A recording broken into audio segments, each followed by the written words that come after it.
Musical memory is so powerful. All of the learning that occurs in a song, you carry that with you for life.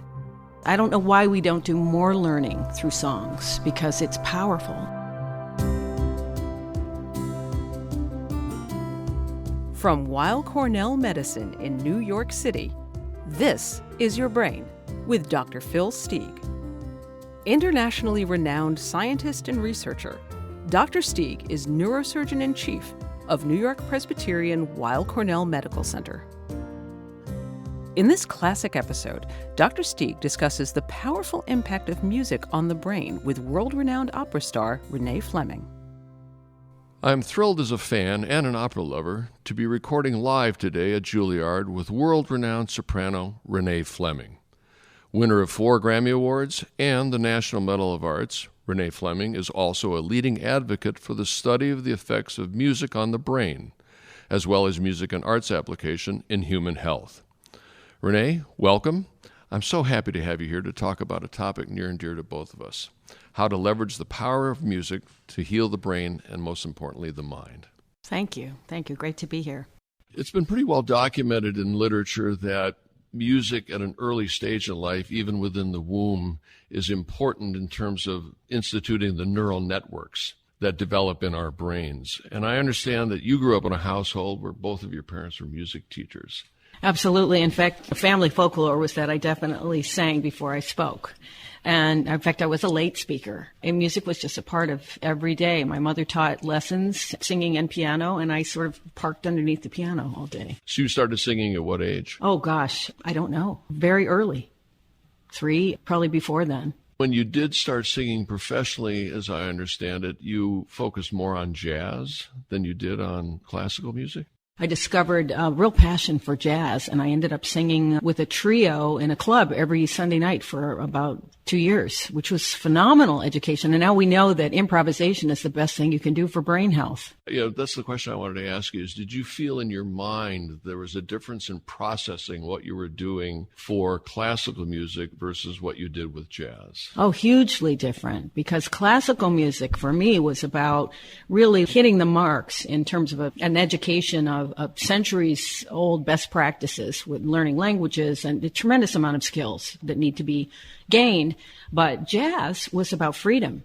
And it was about, where does my imagination, where is it taking me vocally? Where is it taking me in terms of, you have to fit within the harmonic framework. But for a singer, it's really fun and great education.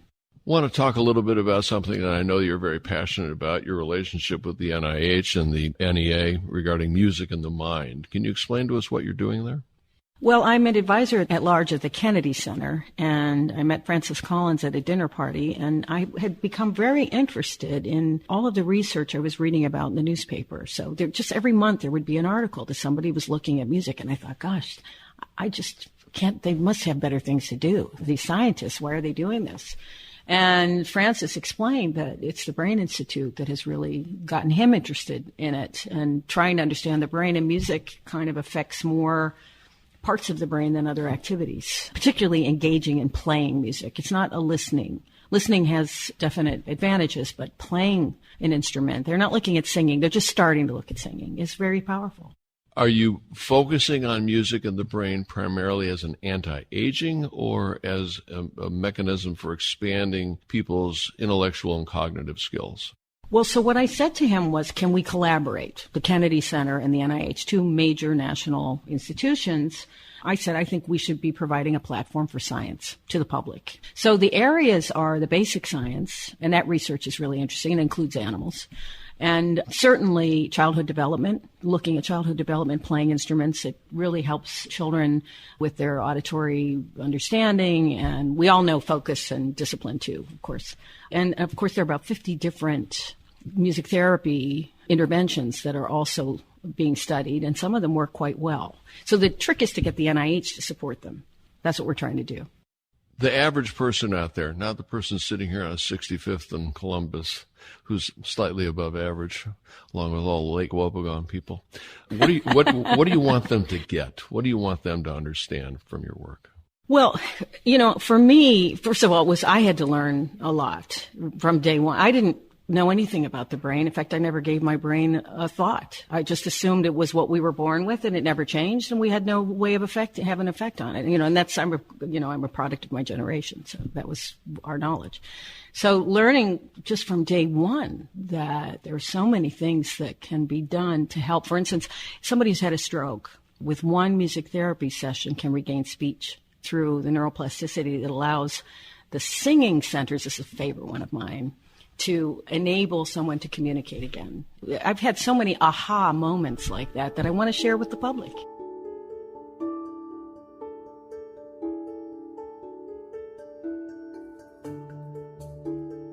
I'm struck by how music crosses all cultures. I was watching Casablanca the other night. There's the Paul Heinrich singing the French anthem and then the Germans singing their anthem, and how it just evokes emotions. Why do you think that is? What is it about music and culture that's so important?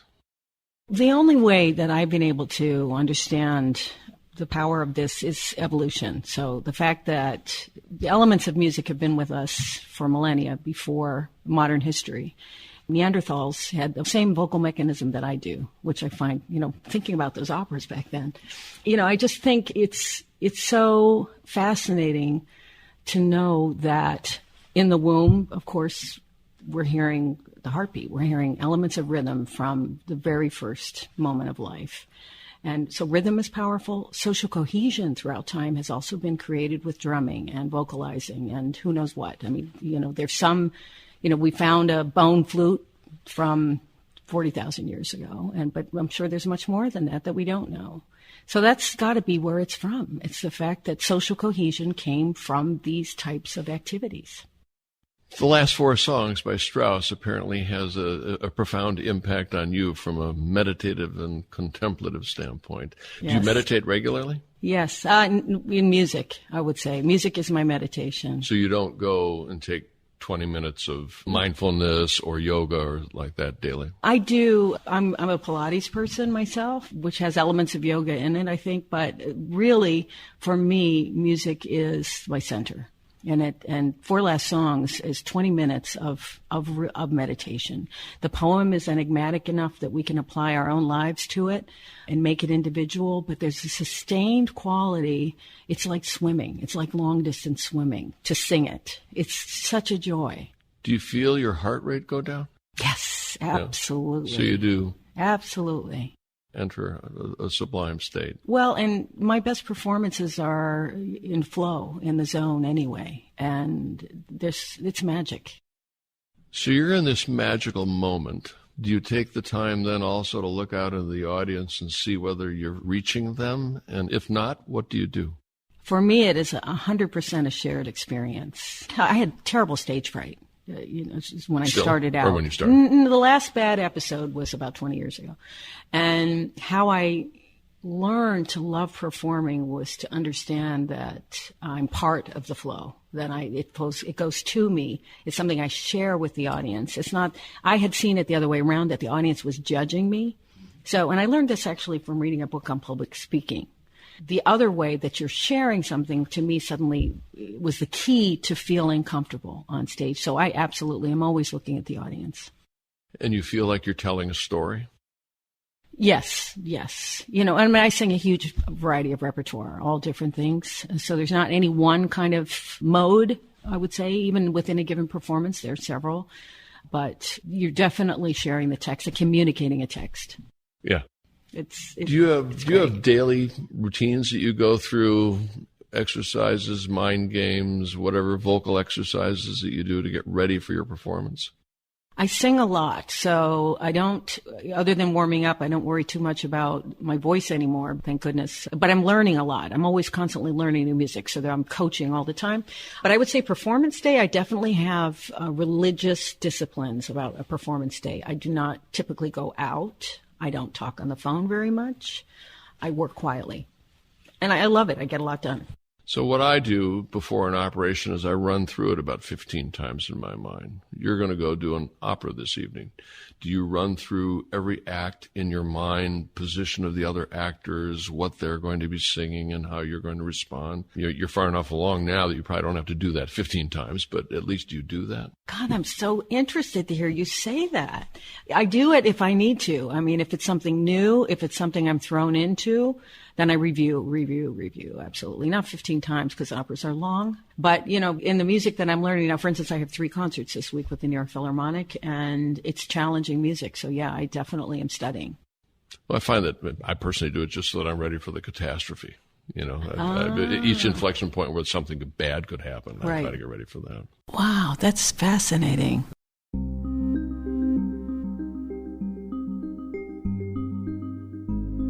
Listeners to This Is Your Brain are invited to sign up for our email newsletter. Get advance notice of future episodes, as well as access to fascinating bonus material. Sign up today at thisisyourbrain.com.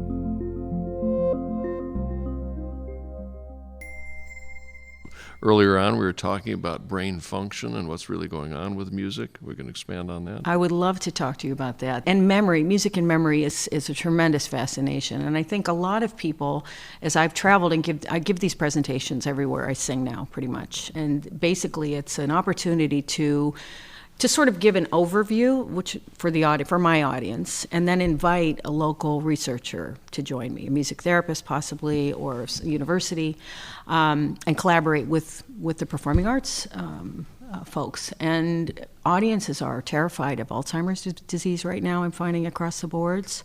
Parkinson's, and music has a tremendous use in terms of helping patients with movement disorders because of the rhythm and what happens with the rhythm and when it bypasses parts of the brain. So I'm just wondering from you where you see the potential, and particularly in terms of technology, the development of technology. I won't say how long ago I did my PhD, but when I was doing it, there was the Müllerian hypothesis that the brain cells that you were born with were the brain cells that you had. And now we understand that to be completely wrong. There is this whole concept of neuroplasticity and the fact that we can learn till later in our lives. We might learn differently, we might learn at a different pace, but we can still continue to learn. The technological aspects that are being advanced are clearly in the functional MRI area in terms of MRI imaging. We are getting into smaller and smaller electrodes that we can slip into blood vessels or into the brain so we can analyze brain function. We can look at the extracellular environment with little pipettes and look at the metabolism of the brain. I think that our neuropsychological assessment of cognitive function is getting significantly better, and in particular, we can correlate it with the functional MRI. An example of that would be, what's happening when you ask a person to improvise. In an MRI, you can see that a specific region of the brain, the dorsal medial frontal cortex, turns on, and that's more of the organizational management part of your brain. The dorsal lateral frontal cortex, which is kind of the inhibitory part of your thinking, turns down. And then that is all integrated via a neural network with your hippocampus to draw on memory, your temporal lobes to draw on speech and notes, and the superior temporal lobe where we hear things and we can appreciate them. So there's this massive integration, which in my lifetime we won't understand. Well, Charles Lim, who's out in San Francisco, has been studying various people who improvise. So not just musicians, but also comedians and certainly jazz musicians. And, it's this shutting down of that sort of more judgmental side of the brain that has been most useful. Right. And the other old dictum that was thought, remember that there was a book written, Drawing on the Right Side of the Brain, that you think that creative art was all in your right parietal lobe. Mm-hmm. That's been fairly debunked now. And there are some classic syndromes if you bang up your left parietal lobe. The other reason I asked whether you meditated or not is that the part of the brain that communicates the two hemispheres is called the corpus callosum. And with meditation, we can see that thickens. And we can see that the cortical mantle, meaning the cell bodies of your brain cells, where they sit, actually thickens. And there is this crosstalk between the two hemispheres, as well as between the various regions that are integrated by these neural networks. That's interesting. I would have thought that the actively kind of going back and forth in terms of your processes or thought would do that, but actually meditation does that. Yeah. That's fabulous.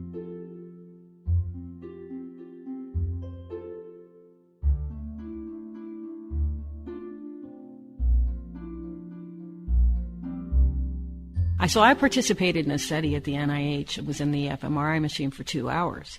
Singing, speaking, and imagining singing. And imagining singing was the most powerful. Can you explain that? Most powerful in what sense? Well, it reached more parts of the brain, actually, than the other two. The scientists who looked at the actual study were surprised by the results. Well, the interesting thing about speech is that it used to be thought to be in what's on the left side of your brain, and Broca's area was the motor component, and Wernicke's area in the temporal lobe was the sensory part, and those were the two parts.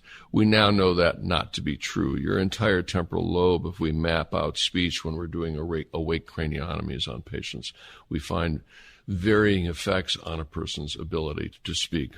Why there's more activity going on in terms of singing, you would have to say, is you're doing something that you already know and you already understand, so you don't have to activate the creative components. There is some memory. There's the speech components, but then, again, when you're singing, like you said, you want to create an emotion, and so there's the emotional component versus listening to music. The motor function that's involved, it can get back to involving the cerebellum as well, because part of your mood, amazingly enough, the cerebellum, the back part of your brain, is involved with mostly motor coordination. But we know in children that if we section a part of it, we can make you a mute, and we can change your mood. Amazing. Have you worked with musicians who've had playing disorders or some type of disorder? Yes, and I've not taken the liberty of recording somebody playing, the violin or the guitar in the operating room.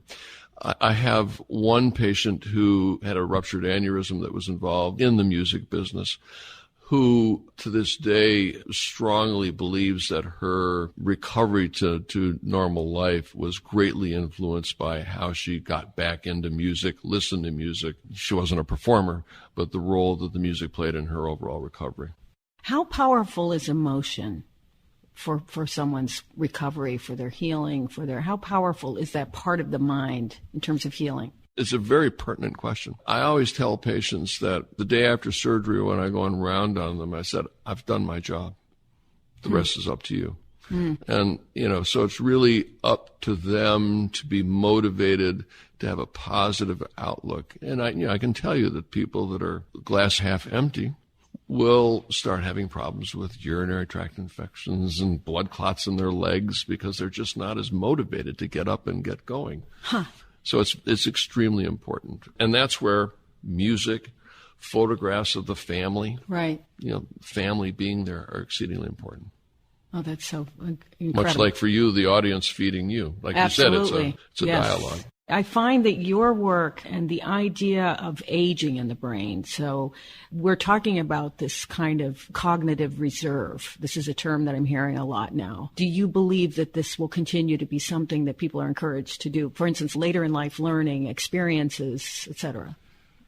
I can turn that question around and ask you, name one disease that prevention doesn't play a major role. And cognitive decline is the result of bad behaviors that start when you're 5 years old, eating bad food, and then those things persist.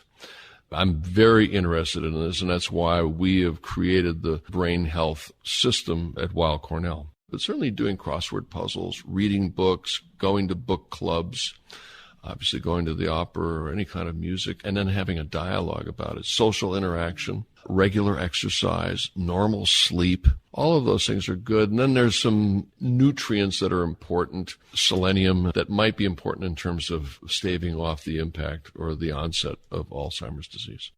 Well, I'm going to pick up improvisation again, I decided. Somehow stretch. Well, you certainly have the talent. Yeah, well, we'll see. I don't know. I think I used to. But again, it's sort of challenging yourself, right? I asked you to sing a song that you maybe sang 10 years ago, and you're able to draw it right out in your memory? Yes. Is it just because you've locked it away in your hippocampus, or is there some other memory mechanism? Is it a little melody that brings it back to you? So musical memory is so powerful. I mean, when we think as children that, my children learned different songs than I did, but all of the learning that occurs in a song, and you carry that with you for life. I don't know why we don't do more learning through songs, because it's powerful. And secondly, it's the last memory to go in patients with dementia and Alzheimer's. And I saw this firsthand with my husband's aunt, who the whole last year of her life only sang. If you fed her one word, she knew all the words. She didn't know who the people were around her, but she knew the words of the song. So for me, it's muscle memory too. It's got to be locked in, and then it basically doesn't go away.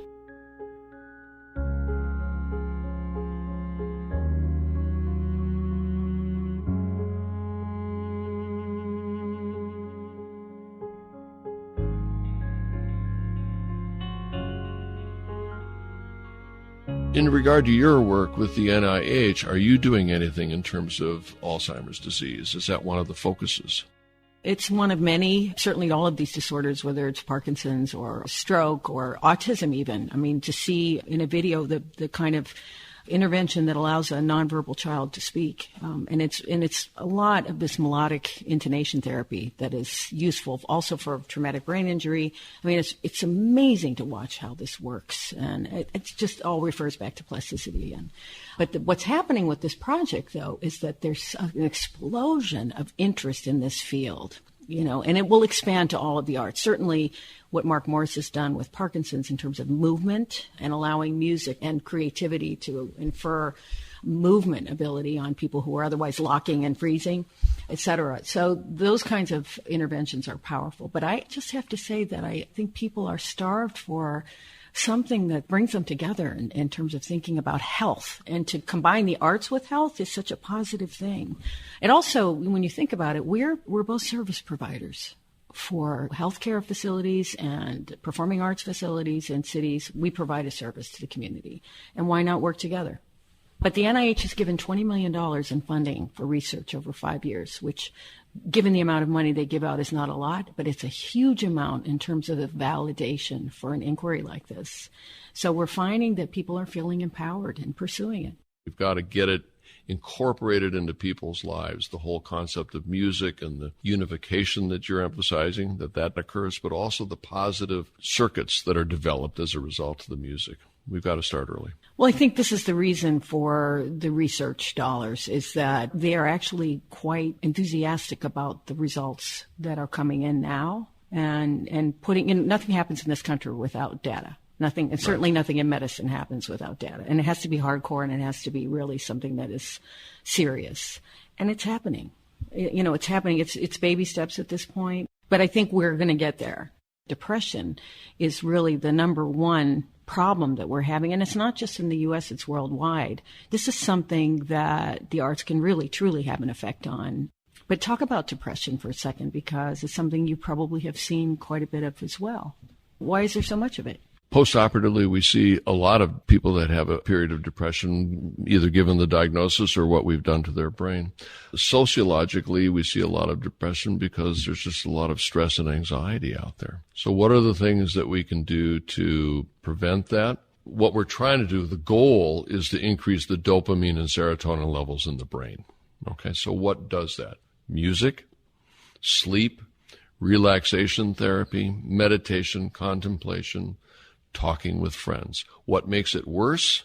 Stress, absence of sleep, too much alcohol, too many drugs, too many fats in your diet, so you've got inflammation in your belly. Your serum cortisol level goes up. You don't get enough REM sleep. That all induces inflammation throughout your body and in your brain. It's all harmful. That's a prescription right there. I love that. Yeah. Renee, I can't tell you how delightful it's been to sit here and spend time with you, and how honored I feel to have spent time with you. I think that the work that you're doing with the NIH and the NEA is of extreme importance, and I implore you not to give up. And finally, I would also implore you not to give up performing, because it's an absolute pleasure to see you in person. Thank you so much for being here. Thank you. What a joy to be here. Thank you. This classic episode of This Is Your Brain was originally produced for the Weill Cornell Department of Neurosurgery by Leisha Hahn, with help from Karen Driscoll and the production team at the Podcast Authority. Social media management for Season 5 of This Is Your Brain is by Jillian Jean Creative. The theme music is by Lenny Williams, and the announcer is Mindy Weisberger. For more information about this or any of our episodes, please visit us on the web at thisisyourbrain.com. If you enjoyed this episode, please leave a review at Apple Podcasts, and be sure to follow Dr. Stieg on Facebook at This Is Your Brain.